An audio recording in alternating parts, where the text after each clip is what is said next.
Chapter 19. Had Elizabeth's opinion been all drawn from her own family, she could not have formed a very pleasing picture of conjugal felicity or domestic comfort. Her father, captivated by youth and beauty, and that appearance of good humour which youth and beauty generally give, had married a woman whose weak understanding and illiberal mind had very early in their marriage put an end to all real affection for her. Respect, esteem, and confidence had vanished forever, and all his views of domestic happiness were overthrown. But Mr. Bennet was not of a disposition to seek comfort for the disappointment which his own imprudence had brought on, in any of those pleasures which too often console the unfortunate for their folly or their vice. He was fond of the country and of books, and from these tastes had arisen his principal enjoyments. To his wife he was very little otherwise indebted than as her ignorance and folly had contributed to his amusement. This is not the sort of happiness which a man in general wish to owe to his wife, but where other powers of entertainment are wanting, the true philosopher will derive benefit from such as are given. Elizabeth, however, had never been blind to the impropriety of her father's behaviour as a husband. She had always seen it with pain, but respecting his abilities, and grateful for his affectionate treatment of herself, she endeavoured to forget what she could not overlook, and to banish from her thoughts that continual breach of conjugal obligation and decorum which, in exposing his wife to the contempt of her own children, was so highly reprehensible. But she had never felt so strongly as now the disadvantages which must attend the children of so unsuitable a marriage, nor ever been so fully aware of the evils arising from so ill-judged a direction of talents, which, rightly used, might at least have preserved the respectability of his daughters, even if incapable of enlarging the mind of his wife. When Elizabeth had rejoiced over Wickham's departure, she found little other cause for satisfaction in the loss of the regiment. Their parties abroad were less varied than before, and at home she had a mother and sister whose constant repinings at the dullness of everything around them threw a real gloom over their domestic circle. And, though Kitty might in time regain her natural degree of sense, since the disturbers of her brain were removed, her other sister, from whose disposition greater evil might be apprehended, was likely to be hardened in all her folly and assurance by a situation of such double danger as a watering-place and a camp. Upon the whole, therefore, she found, what had sometimes been found before, that an event to which she had looked forward with impatient desire did not, in taking place, bring all the satisfaction she had promised herself. It was consequently necessary to name some other period for the commencement of actual felicity, to have some other point on which her wishes and hopes might be fixed, and by again enjoying the pleasure of anticipation, console herself for the present, and prepare for another disappointment. Her tour to the lakes was now the object of her happiest thoughts. It was her best consolation for all the uncomfortable hours which the discontentedness of her mother and Kitty made inevitable, and she could have included Jane in the scheme. Every part of it would have been perfect. "But it is fortunate," thought she, "that I have something to wish for. Were the whole arrangement complete, my disappointment would be certain. But here, by carrying with me one ceaseless source of regret in my sister's absence, I may reasonably hope to have all my expectations of pleasure realized. A scheme of which every part promises delight can never be successful, and general disappointment is only warded off by the defence of some little peculiar vexation."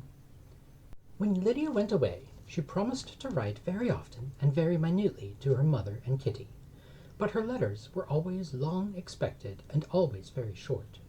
Those to her mother contained little else than that they were just returned from the library where such and such officers had attended them, and where she had seen such beautiful ornaments as made her quite wild, that she had a new gown or a new parasol, which she would have described more fully, but was obliged to leave off in a violent hurry, as Mrs. Forster called her, and they were going to the camp. And from her correspondence with her sister there was still less to be learned, for her letters to Kitty, though rather longer, were much too full of lines under the words to be made public. After the first fortnight or 3 weeks of her absence, health, good humour, and cheerfulness began to reappear at Longbourn. Everything wore a happier aspect. The families who had been in town for the winter came back again, and summer finery and summer engagements arose. Mrs. Bennet was restored to her usual querulous serenity, and by the middle of June Kitty was so much recovered as to be able to enter Meryton without tears, an event of such happy promise as to make Elizabeth hope that by the following Christmas she might be so tolerably reasonable as not to mention an officer above once a day, unless by some cruel and malicious arrangement at the War Office another regiment should be quartered in Meryton. The time fixed for the beginning of their northern tour was now fast approaching, and a fortnight only was wanting of it, when a letter arrived from Mrs. Gardiner, which at once delayed its commencement and curtailed its extent. Mr. Gardiner would be prevented by business from setting out till a fortnight later in July, and must be in London again within a month, and as that left too short a period for them to go so far, and see so much as they had proposed, or at least to see it with the leisure and comfort they had built on, they were obliged to give up the lakes and substitute a more contracted tour, and, according to the present plan, were to go no farther northward than Derbyshire. In the county there was enough to be seen to occupy the chief of their 3 weeks, and to Mrs. Gardiner it had a particularly strong attraction. The town where she had formerly passed some years of her life, and where they were now to spend a few days, was probably as great an object of her curiosity as all the celebrated beauties of Matlock, Chatsworth, Dovedale, or the Peak. Elizabeth was excessively disappointed. She had set her heart on seeing the lakes, and still thought there might have been time enough. But it was her business to be satisfied, and certainly her temper to be happy, and all was soon right again. With the mention of Derbyshire, there were many ideas connected. It was impossible for her to see the word without thinking of Pemberley and its owner. "But surely," said she, "I may enter his county with impunity, and rob it of a few petrified spars without his perceiving me." The period of expectation was now doubled. 4 weeks were to pass away before her uncle and aunt's arrival. But they did pass away, and Mr. and Mrs. Gardiner, with their 4 children, did at length appear at Longbourn. The children, 2 girls of 6 and 8 years old, and 2 younger boys, were to be left under the particular care of their cousin Jane, who was the general favorite, and whose steady sense and sweetness of temper exactly adapted her for attending to them in every way, teaching them, playing with them, and loving them. The Gardiners stayed only 1 night at Longbourn, and set off the next morning with Elizabeth in pursuit of novelty and amusement. One enjoyment was certain, that of suitableness as companions, a suitableness which comprehended health and temper to bear inconveniences, cheerfulness to enhance every pleasure, and affection and intelligence, which might supply it among themselves if there were disappointments abroad. It is not the object of this work to give a description of Derbyshire, nor of any of the remarkable places through which their route thither lay. Oxford, Blenheim, Warwick, Kenilworth, Birmingham, etc., are sufficiently known. A small part of Derbyshire is all the present concern, to the little town of Lambton, the scene of Mrs. Gardiner's former residence, and where she had lately learned that some acquaintance still remained, they bent their steps. And having seen all the principal wonders of the country, and within 5 miles of Lambton, Elizabeth found from her aunt that Pemberley was situated. It was not in their direct road, nor more than a mile or 2 out of it.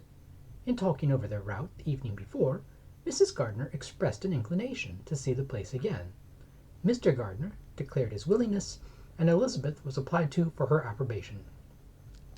"My love, should you not like to see a place of which you have heard so much?" said her aunt. "A place, too, with which so many of your acquaintance are connected. Wickham passed all his youth there, you know." Elizabeth was distressed.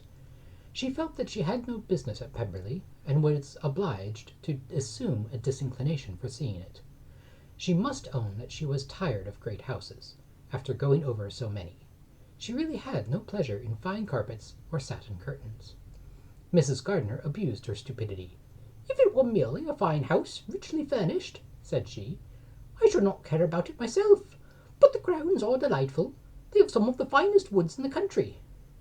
Elizabeth said no more, but her mind could not acquiesce. The possibility of meeting Mr. Darcy while viewing the place instantly occurred. It would be dreadful. She blushed at the very idea, and thought it would be better to speak openly to her aunt than to run such a risk. But against this there were objections, and she finally resolved that it could be the last resource if her private inquiries as to the absence of family were unfavorably answered. Accordingly, when she retired at night, she asked the chambermaid whether Pemberley were not a very fine place, what was the name of its proprietor, and with no little alarm whether the family were down for the summer. A most welcome negative followed the last question, and her alarms being now removed, she was at leisure to feel a great deal of curiosity to see the house herself, and when the subject was revived the next morning, and she was again applied to, could readily answer, and with a proper air of indifference, that she had not really any dislike to the scheme. To Pemberley, therefore, they were to go. End of Volume 2.